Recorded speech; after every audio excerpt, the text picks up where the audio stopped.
Shared this story before, but when our daughters were really little, our twin girls, every morning over the counter in our kitchen, Lauren and Lindsay would have cereal, and we had this routine every day that I would lean over as they were having their cereal, and I would say, Mommy has something so exciting to tell you. This is really big. This is really special. And when they were 2 and 3, this was a big deal. They didn't quite catch the routine that was happening. And they'd be all excited, and I would say to them, I love you, I love you, I love you. And they'd be all excited at 2 or 3 because they didn't quite catch what was happening, and it was the same thing day after day. And so we would do this for years. And so I'll never forget one morning, I think they were maybe in first grade, that Lauren had the Fruit Loops there. And I said, Lauren, Mommy has something important to tell you. This is so special. This is so wonderful. And I'm building it up again. And she took the cereal box, the Fruit Loops, put it so it was in between her and I. And she looked at me and she said, yeah, Mom, I know. I love you, I love you, I love you. And even though it was true, and it was still as exciting, the routine over and over again, we get to that point where, yeah, I've heard this story before. Will and I were talking a few weeks ago, and I said, how do you make the Christmas story exciting when you've been preaching this for 20 years? Any of you heard this story before? We were joking and we were like, well, maybe we can do it from the camel's perspective. Maybe the donkey could share the story this year. What haven't we done before? And we somehow lose the awe and the majesty and the miracle that God so loved each and every one of us, that he sent Jesus as a baby, that we could have life and have it abundantly. Whether we've heard this story once, or this is the first time, or we have heard it all of our life, we need to stop and stand in awe and wonder, because God is saying to us, I love you, I love you, I love you. How powerful that is this time of year. Typically, we hear the Advent story through Luke. And many of us have read the story in Luke 2 and are more familiar with the Luke passages. Luke is speaking to a Gentile audience.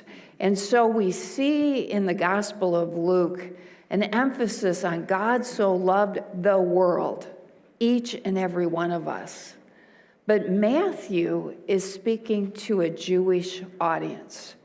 And so we begin the Gospel of Matthew by looking at the lineage and the genealogy of Jesus.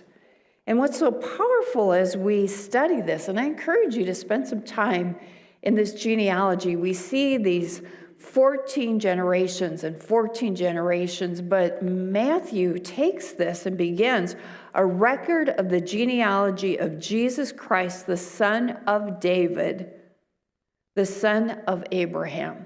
And he begins this pattern that we see in the writing of the genealogy and the lineage that begins like this.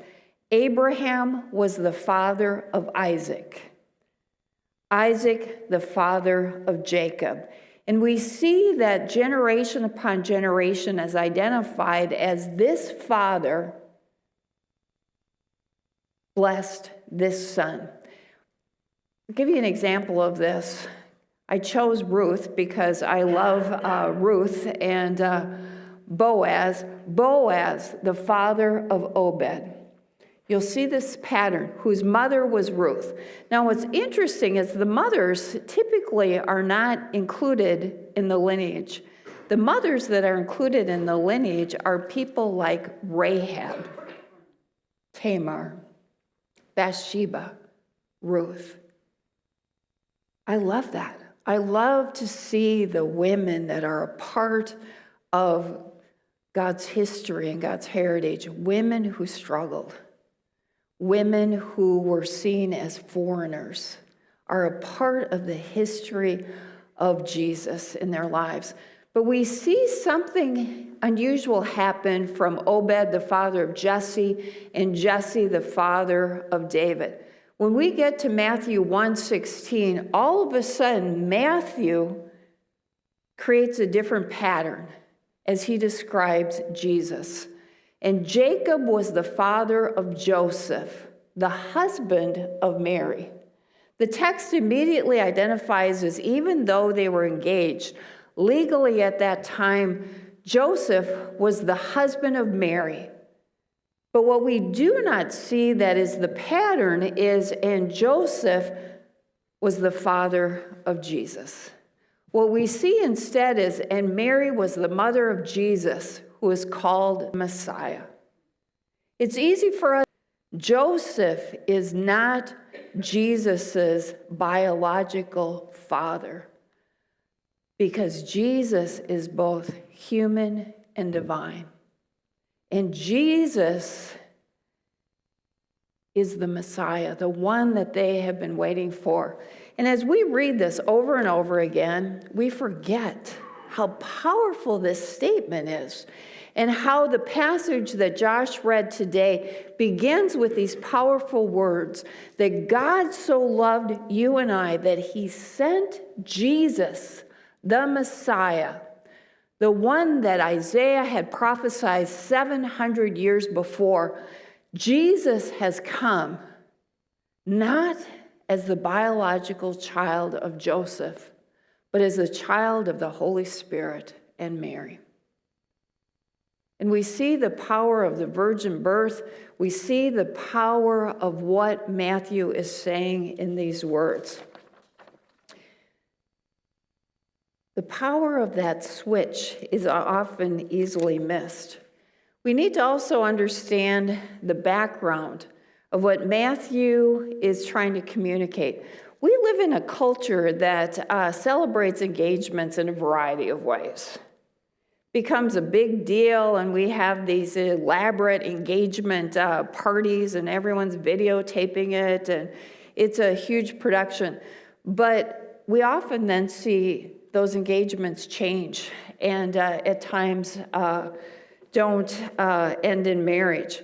But to understand the significance of this passage and to understand the love that Joseph chose, we need to understand that in Mary and Joseph's life, there is a tradition here. The tradition is these two families get together, and this is a wedding that has been designed by the parents. Jewish tradition for marriage has 3 steps. Number 1, the families come together and agree on the union. Everything we have studied says that Mary was probably 13 to 14 years old, but Joseph was probably in his 20s. He was older, more mature, but these families decided, this young woman would be the perfect wife for Joseph. They come from the same lineage. We've heard such wonderful things about Mary, so that families agree to the union. And number 2, and this is where Mary and Joseph are, planning their marriage, planning their life together, a public announcement would be made.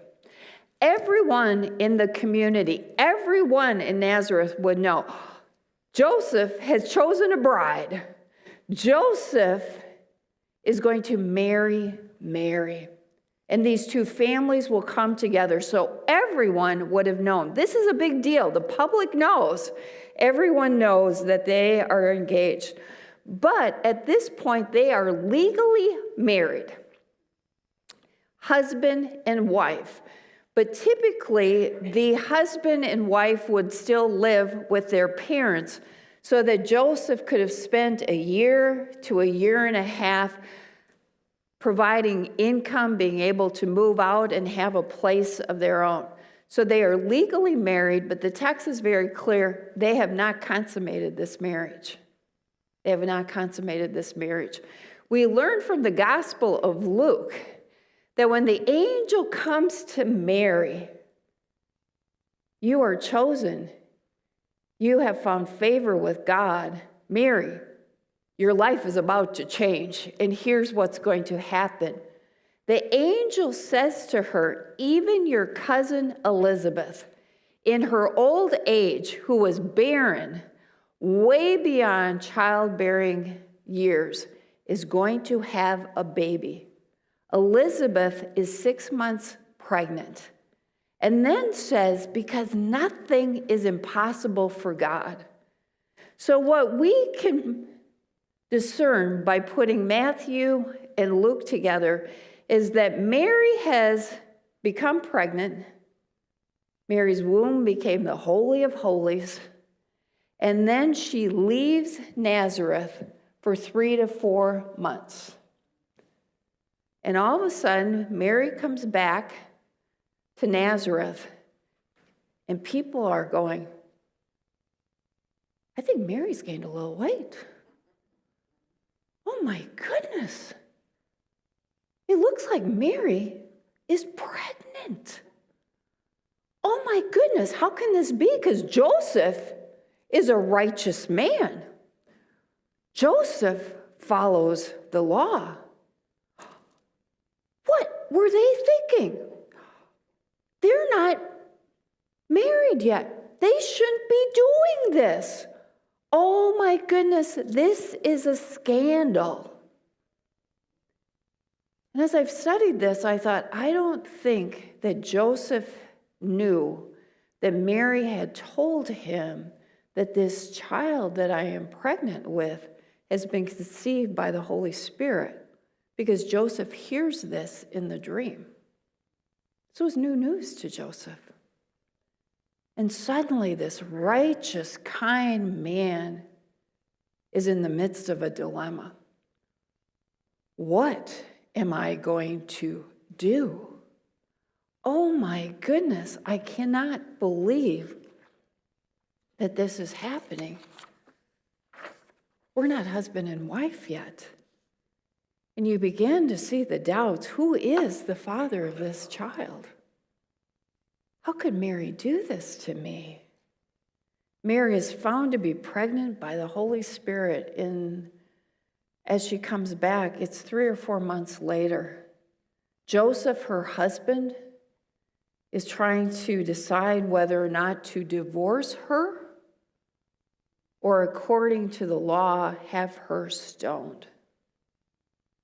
The only way that someone who is engaged can break a divorce or break a marriage is through death or divorce.